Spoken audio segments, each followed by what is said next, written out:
Hi everyone, and welcome to Shukin Science. In this video, we're going to talk about the organization of muscle fibers, as well as the process that they go through in order to contract. So, muscle fibers are really weird cells.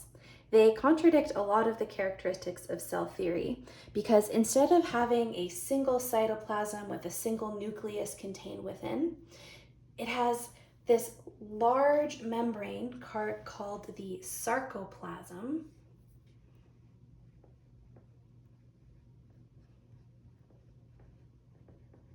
And then within that membrane are a whole bunch of these contractile units, which when you pull it out individually look like this. Each of these, by the way, is called a myofibril. And each of these myofibrils contains organelles like a nucleus and mitochondria, etc.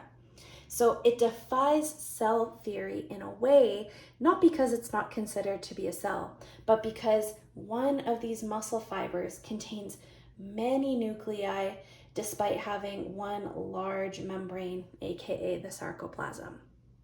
And when I picture muscle fibers, I kind of picture like a bag of licorice or pull-and peels. Maybe you know what those are. And when you pull them out, what you'll see is they're made of even smaller subunits.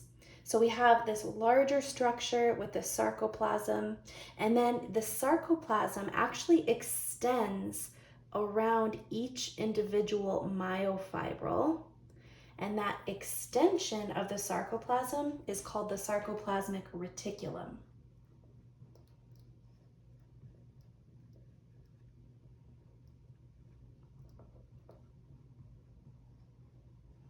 Now, the job of the sarcoplasmic reticulum is to store calcium ions.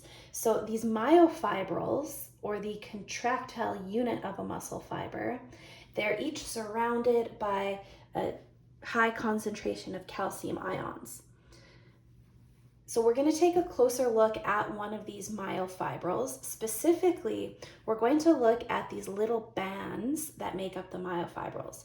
This entire structure where you see these little stripes, that is called a sarcomere. And each of these myofibrils, if I were to pull them out, kind of like pulling out a licorice from this licorice bag, I would actually see these smaller components or sarcomeres. The sarcomere is the contractile unit, and it is made up of two different types of filaments that will slide past one another in order to cause the muscle to contract. So these are the two main filaments that make up a sarcomere. The ones that are attached to this kind of external skeleton, the ones that are a little bit thinner, those filaments are called actin. And then the one in the middle that's quite a bit thicker, that filament is called myosin. Now, I like to remember them because actin is the one that actually moves, and so it is active, whereas myosin, it's the one in the middle. So M for middle. I don't know, simple tricks. And also in some diagrams, they'll show these little club heads attached to the myosin.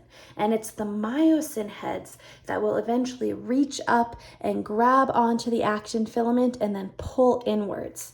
So the filaments sliding past one another like that are how the muscle contraction process occurs. And it's the actin that is actually moving over top of the myosin anchor in the middle. But it's a little bit more complex than that. So the process actually begins, of course, with the brain. When the brain sends a signal to your muscle fibers to tell them to contract, what it actually triggers is the release of calcium ions from this sarcoplasmic reticulum. So remember, the sarcoplasmic reticulum surrounds each myofibril, and it has lots and lots of calcium ions. So when it receives an electrical impulse from the brain, calcium ions are going to flood each sarcomere.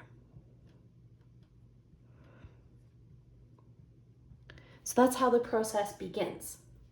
Now, the ultimate goal is for these myosin heads to grab the actin and pull inwards. But in its relaxed state, the actin filament is actually covered by a lattice-like protein known as tropomyosin.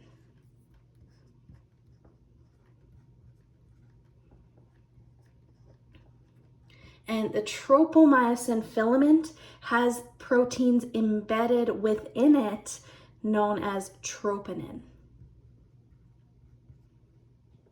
So in the relaxed state like this, the myosin heads cannot grab onto the actin because it's being blocked by the tropomyosin filament.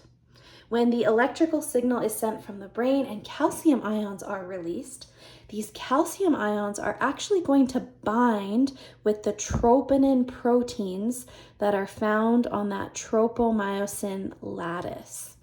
And so what is actually going to happen, let's draw that actin back in there, is when the calcium ions bind, it's going to lift the lattice off of the actin filament. So the troponin proteins that are embedded on the tropomyosin lattice bind with the calcium ions, and then that lifts the lattice off of actin and it frees the actin sites. Then these myosin heads are going to reach up and grab onto the actin filament. So it's going to look something like this, with myosin grabbing hold of actin. And then with the use of some ATP, the myosin heads are going to pull inwards on both sides. And that is going to pull those actin filaments in over top of the myosin. We call this cross bridge formation. And this causes the sarcomere to shorten. And remember, because all of these myofibrils are made of sarcomeres, that means the whole myofibril is going to shorten, which actually means the whole muscle fiber will shorten. So when our muscles are contracting, they're actually getting shorter. So that's the contraction process. Eventually, the myosin heads are going to detach from the actin, and then this lattice will return to its original state, covering the actin filament so that it cannot be lifted. And in this case, now that the myosin is letting go of the actin, it will return to its relaxed state, which means the sarcomere elongates or the muscle fiber elongates. So that's muscle contraction. I hope that was helpful. Thanks, everyone.